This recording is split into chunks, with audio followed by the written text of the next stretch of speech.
Hey y'all, Pastor James here with the next exciting chapter in our daily Bible study on the book of Genesis.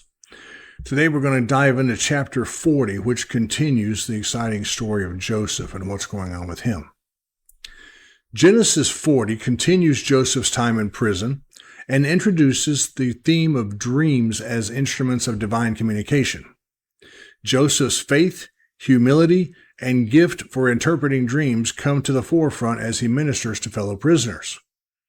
This chapter also reveals the tension between divine timing and human forgetfulness as Joseph's hope for release is delayed.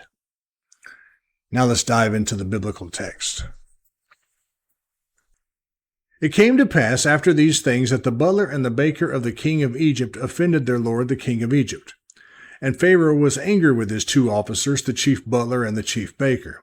So he put them in custody in the house of the captain of the guard in the prison, the place where Joseph was confined. And the captain of the guard charged Joseph with them, and he served them. So they were in custody for a while. Then the butler and the baker of the king of Egypt, who were confined in the prison, had a dream, both of them, each man's dream in one night, and each man's dream with its own interpretation. And Joseph came into them in the morning and looked at them and saw that they were sad. So he asked Pharaoh's officers who were with him in the custody of his lord's house, saying, "Why do you look so sad today?" And they said to him, "We each have had a dream, and there is no interpreter of it." So Joseph said to them, "Do not interpretations belong to God? Tell them to me, please."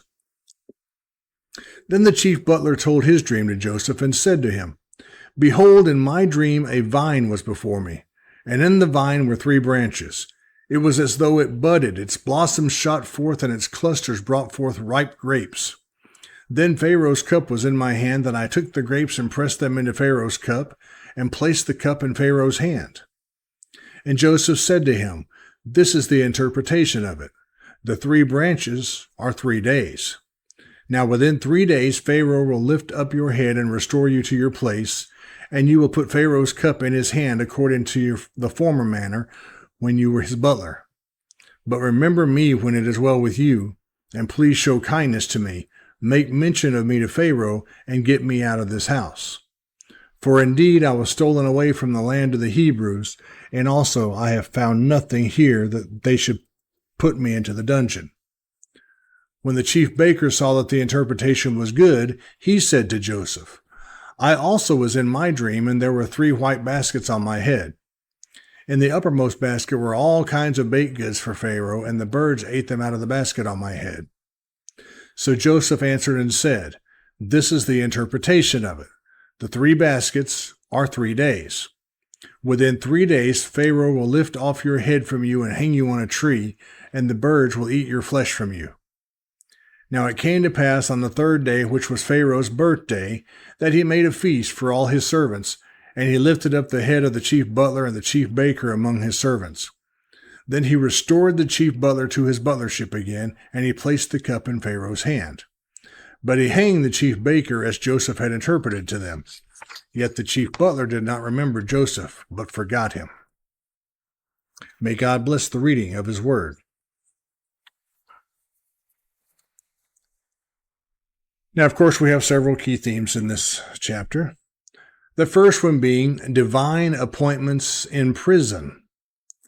Pharaoh's chief cupbearer and chief baker are in prison and placed under Joseph's care.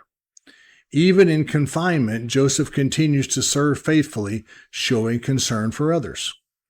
God is clearly at work in aligning Joseph with men who will later connect him to Pharaoh. Our second key theme is the 2 dreams. Both officials have troubling dreams on the same night, and no interpreter is available. Joseph asserts that interpretations belong to God, affirming God as the source of understanding.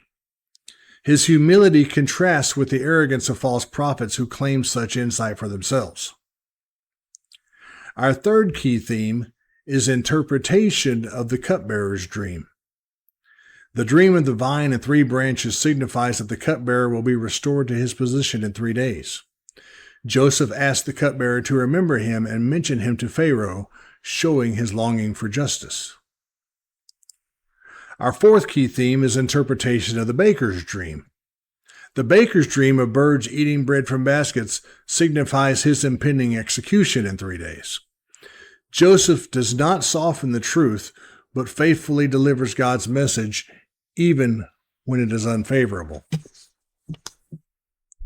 Our fifth key theme is fulfillment of the dreams. On Pharaoh's birthday, both interpretations come to pass.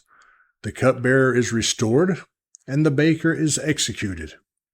The accuracy of Joseph's interpretations confirms God's hand upon him and validates his prophetic gift.